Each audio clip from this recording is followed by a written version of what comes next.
tell you a little bit about one of the communication modes that you may be able to explore with your family, which is manually coded English. Manually coded English is a communication mode that actually provides both visual and auditory access to the English language. It is important to identify that English word order is honored in manually coded English, but the spoken language is supported with visual signs. There's actually a number of different systems that might be considered to be manually coded English, and those systems will vary on the kinds of signs that might be utilized in support of speech and or the additional supports within the signs that would identify more specific information associated with English grammatical structure. What is different about the systems specifically looks at the kinds of signs that might be used and how much English information might be presented using those additional sign supports. A family may choose manually coded English or one of the systems of manually coded English if they would like to be able to have their child have access to both the auditory information from spoken English and also additional visual supports through signs. A family may also be very interested in manually coded English in order to be able to kind of utilize or teach their child a communication mode that utilizes the language that they might be most comfortable with. If they're hearing parents, for example, English is their first language, so manually coded English is a mode that can be comfortable for choice with people because they already know English. So manually coded English can be learned by families in a variety of different ways. It is important for families to be able to learn from communicators who naturally use this code or this communication mode. There are also a number of professionals with specific skills in teaching using the manually coded systems, and a family may benefit from interactions with these professionals as well.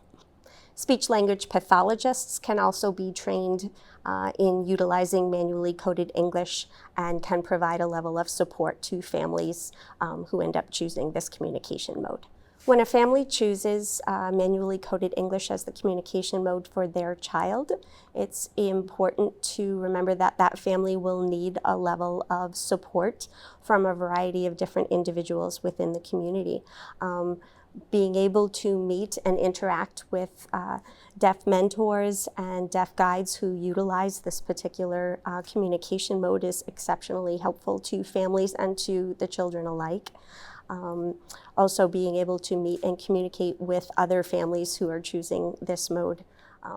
Another component of manually coded English that is important to incorporate is the use of hearing assistive technology.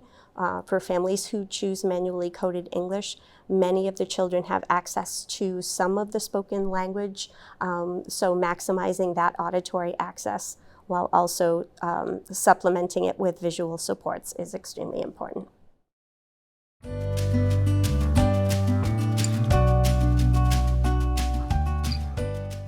He has degenerative hearing loss, but we didn't know it definitively until he was about 2. In fact, initially, we didn't know he had any hearing loss at all. We were skeptical, and that belief was sort of perpetuated by his caregivers when he was doing his initial hearing tests. So around 2 years old, yes. He had a sedated hearing test performed, and it was determined that he had the degenerative hearing loss. At the time, it was only... It was moderate in his left and normal in his right. Correct. And we recently just found out that it's moderate to severe in his right and severe in his left.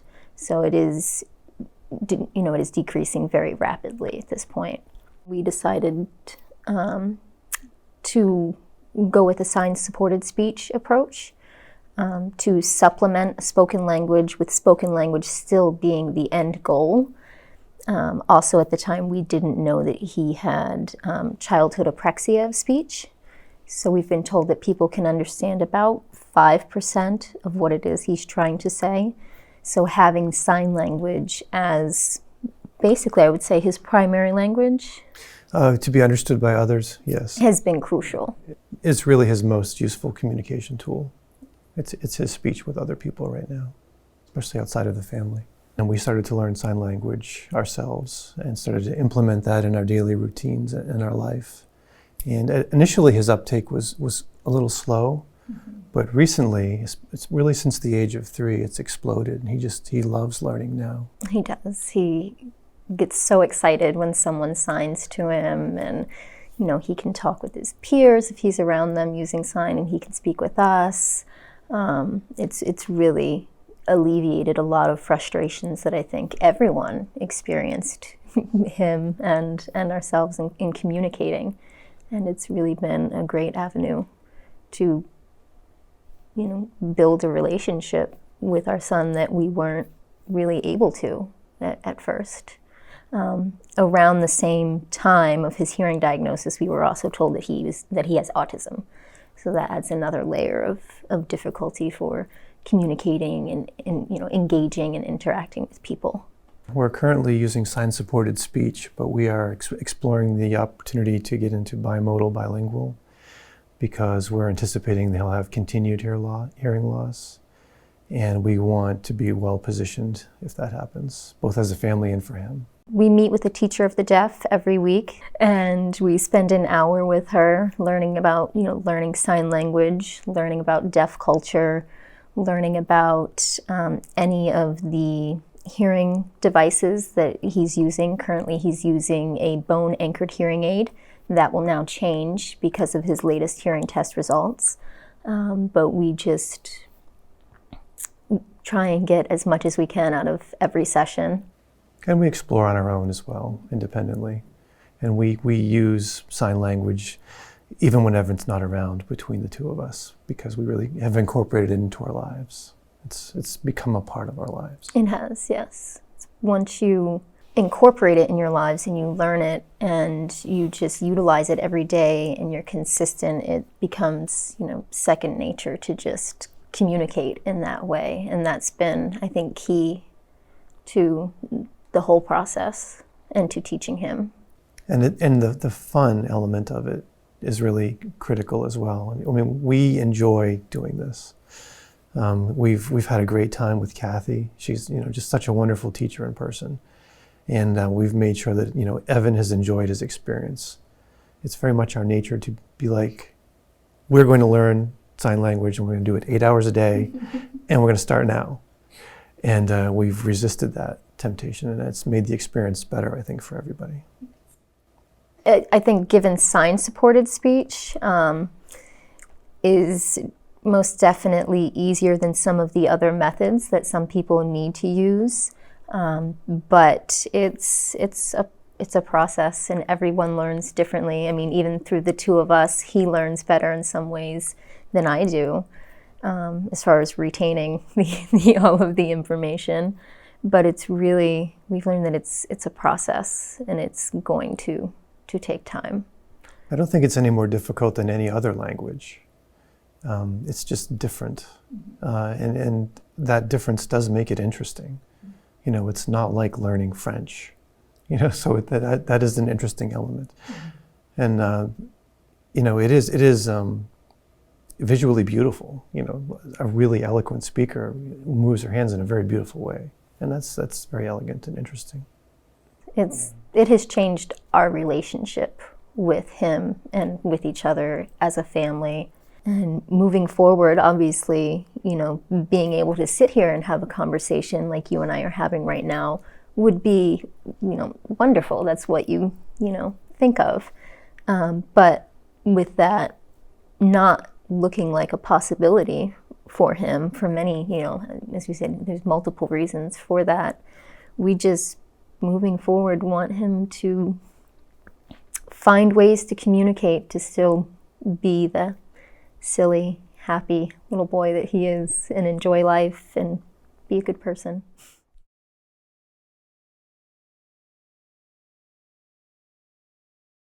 We have 2 boys. Benjamin is 5 years old and Lucas is 2. Lucas is the one with hearing aids, he has bilateral hearing loss. The doctors say that it's classified as moderate to severe. Yep. He's had hearing aids since he was 1 year old, roughly.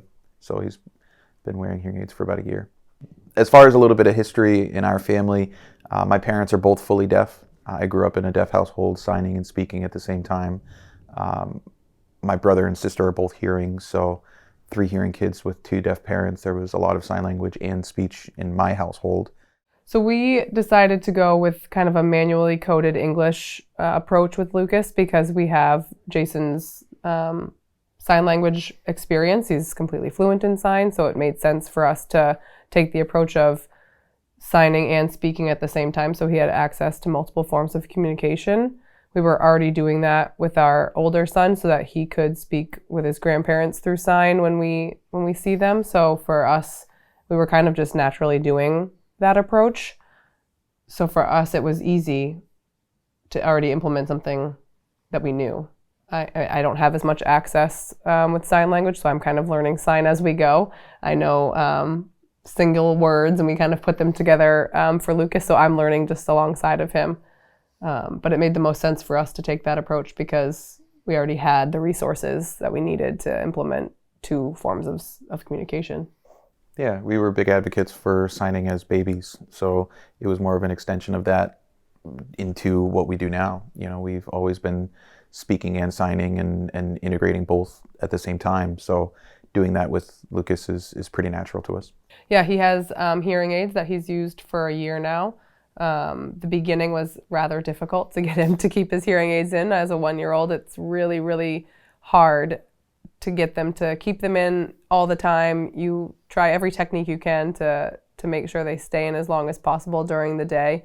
I think back then we were getting really frustrated early on trying to keep the hearing aids in, and you look back now and it's just part of our day-to-day. He wakes up and he puts them in before we get changed for the day and get dressed and out of our pajamas, and then at the end of the night he takes them out after we do bedtime stories and he goes to bed. So before that it was 10, 20, 30 times a day they were coming in and out, and it can be really frustrating, and it was a struggle that we had to overcome for a while, but the hearing aids are definitely making a significant difference in his hearing. His speech is changing, which is amazing to see at this point.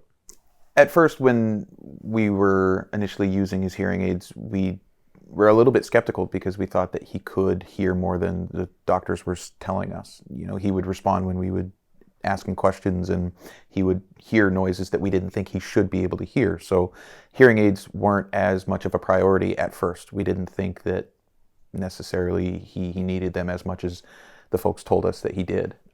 But since we've been much more diligent about him wearing them, and since he's become accustomed to wearing them all day, we've seen his speech kind of blow up, you know, using 2 and 3 and 4 word sentences, and his words are becoming more clear since he's been wearing the hearing aids. His vowels and consonants are much more distinguishable.